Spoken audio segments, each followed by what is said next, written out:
The next talk, we'll have not one but two Belgians on stage. The first one is a CTO. He's from Vertical Compute. He was at IMEC before, and that's going to be the first startup actually building in hardware. So they do semiconductor. They will solve the memory issue for all the AI labs. They've raised 60 millions for that. I think it's fair to say that if they are successful, that's going to be not a billion-dollar company, but a multi-billion-dollar company, hopefully from Belgium. So rooting for you guys. And then the second person is Filip from Fortino. Fortino was, I mean, it's a Belgian VC. Obviously, you all know Fortino, but Filip was the first one to believe in the project and to commit the sponsor that we needed to start. So again, thank you, Filip, and make sure that if you see him tonight, buy him a Negroni or whatever he's drinking. Welcome on stage, guys.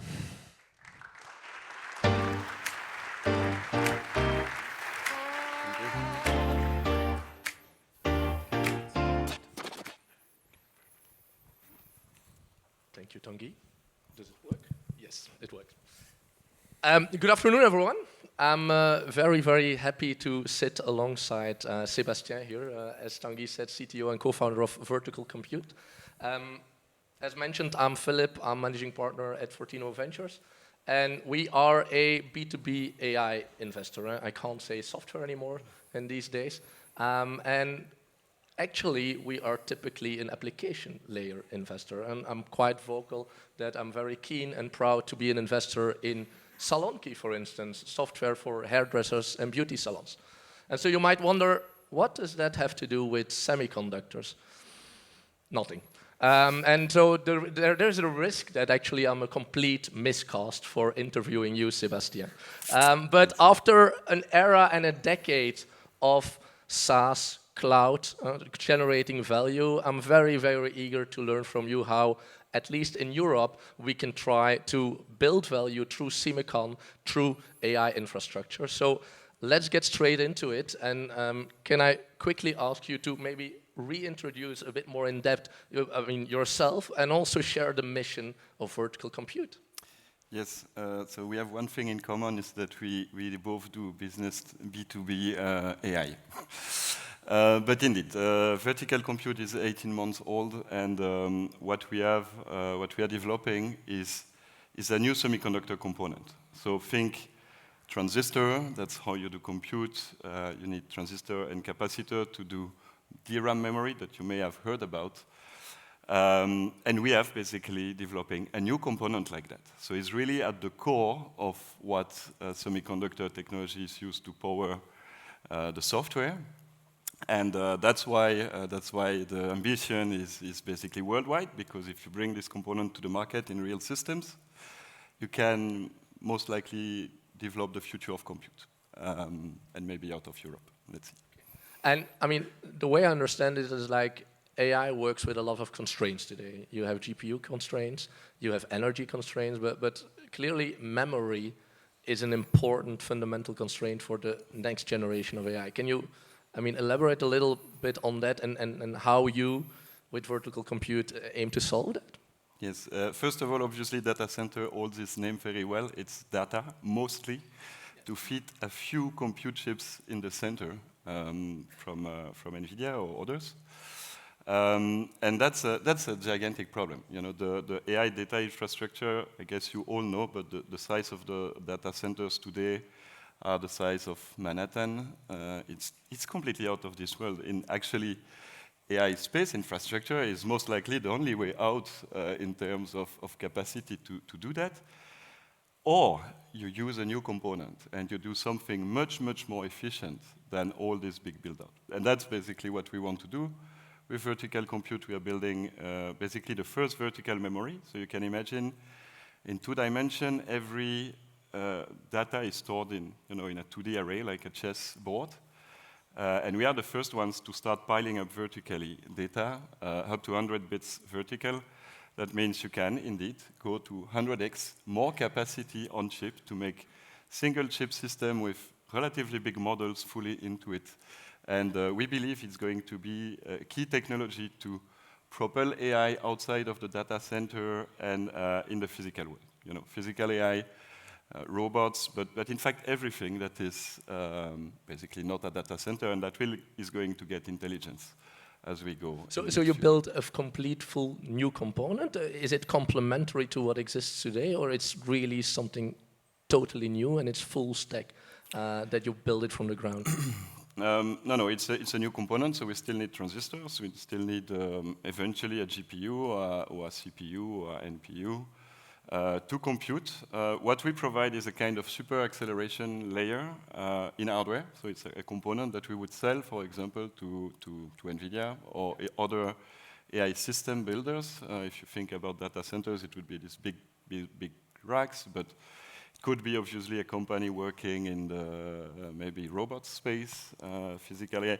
So you know, the goal is to provide this component and then build better systems. And there should be many of them, not just one blueprint, let's say, of a data center oriented system, but other systems and applications, actually. Just to pinpoint a bit on the data center topic, you say like, we want to go for physical AI, we don't want to go after the data center opportunity, because that's taken? That's the way you look at it? There is a few things strategically to think about, but one of them is that yes, it's mostly taken, and basically NVIDIA has defined the architecture of the compute, and there is a few players that try to catch up, but it's hard. While you know, the next era of compute, it's clear it's physical AI. Even the big guys already said it. This one actually, the architecture is not settled. It's the figure of merit is not just brute force compute or token performance, but it's about reliability, latency, etc. And that's why here's a huge opportunity, I would say.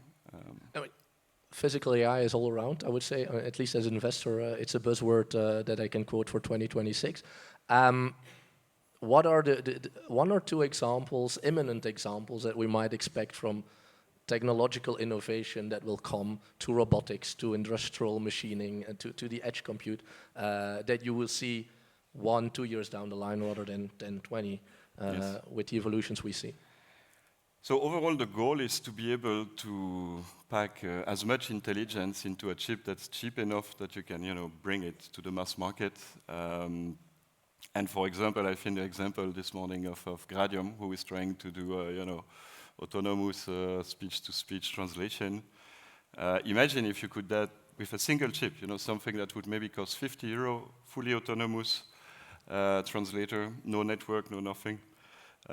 That's the example of maybe that I could catch today. But basically, the idea is that with these new technologies, you can really build out the full stack. Like maybe you can have a voice translator, super standalone, but many other things that are basically not possible if you look at you know, a data center bound communication, basically. I think it's fair to say that typically AI semicon companies, you would typically build them outside of Europe, right? If you're from the West, probably the US. But you guys, you deliberately made a choice to do it in Europe. Can you tell a bit more about that? What are the advantages, also the disadvantages of being operational in Belgium, France? And do you feel a pull from the geopolitical situation as well today? Well, this can be a long question, but yes. So first of all, actually, on the technical side, and it's interesting to know in Europe, IMEC, so I was IMEC previously, but IMEC is usually quoted by its CEO like this is a unique place in the world, and it's actually true. This is the only place in the world where you can develop such new technology independently. Our other part would be to sell our soul, let's say, to a big player like Samsung or something like that. Would have some issues for capitalization, cap table actually. But basically, technically, the best facility in the world to do that is in Europe. Why typically people say US is, of course, because of the capital. And as far as I have seen now, actually there is quite a lot of capital in Europe. The main difference is the readiness to risk.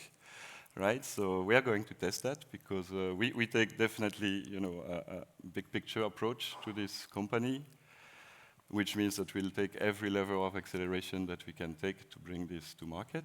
And we are going to test it in Europe because technically the best place to develop this is here. And so that makes sense to try to keep it here. Okay, fantastic.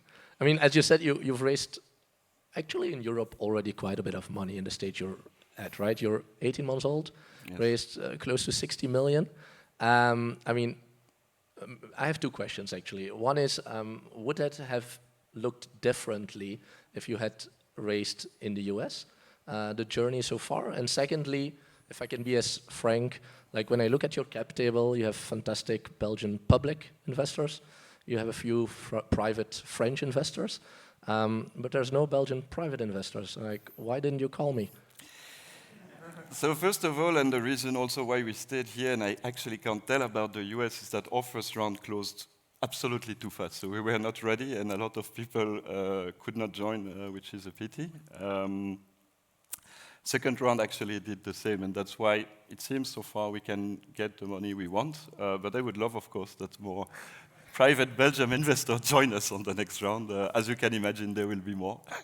Fantastic. You know, in VC, it's all about also time to value and time to liquidity, like semiconductors. I mean, they're known for having a long time between the invention in the lab and then commercialization or industrialization. Like, if you look where you are today with vertical compute, like, what's the hardest steps to be taken to really have, I would say, revenue-generating silicon? Yeah, well, a major step is to secure manufacturing for this new technology. Right, that will be clearly a key moment on our journey. There might be a way to do it alone, and I will not talk too much about this here, but definitely interested to discuss with, with the builders of the infrastructure in Europe about that. So yeah. Because when we talked, I mean, before this chat, you said, I asked you, like, what's the main takeaway you want to give the audience? And, and you said partnerships. Yes. Sorry, enlighten us. Yes, so, we are building, a fundamental new hardware that can give, obviously, a key advantage in the future and for a long time, that's expected. But, of course, products are also applications, right? It's about running algorithms, running relevant softwares, and we as a startup, we don't think we should do the full vertical. It's really hard to do. We heard this morning Mistral is definitely taking the full vertical. But we are interested in partners. Partners that are looking at the futures, that have expertise in software, in compute, and that want to build with us. Maybe the first demonstrator of something that's going to take over the world later. So happy to discuss after this for partnership. That's how we are going to do it in Europe, I think. Okay, but let's make it very practical, actually. Like, who should feel, I mean, that they should come and talk to you? Well, I didn't find the Gradium CTO in the break, so I would like to talk to him just after this. But no, honestly, anybody who has a great idea, and I think especially in the physical AI space, interesting use case, especially power constraint is super interesting because we'll get a huge benefit on power, meaning much more intelligence in smaller form factor, this kind of applications. Maybe a last question. I mean, today, 18 months in, 30 engineers, quite engineer-led company. Yes. Like, how does the next phase of growth look like for you? Well, obviously, we'll have to grow the business side of the company in the coming few months, as we are accelerating on that front. And we'll keep growing the engineers. We'll need a lot of them alongside business. All out of Europe? We are going to, so far the bulk is in Europe. We are going to start, our journey in the US because all the customers, of course, of AI chips are there. But yeah, progressively this year. What's the big vision? What's the big end game? The big end game is that this is a way to basically hold the master key for the future of compute. We believe at Vertical Compute that this technology is going to be what enables the future. Really, because what I got actually today is that everybody here is using agents, and that means you all know that this is just the beginning. There is going to be zillions of agents. If the data centers are already the size of Manhattan, this is not going to cut it. And that's why we believe this is the future. I just want to thank you a lot for having this chat. I hope I'm sitting next to the next Jensen Huang from NVIDIA, I hope too. or bigger. So, but thank you, Sebastien, and wish you best of luck with this amazing project you're working on. Thank you. Give him a round of applause.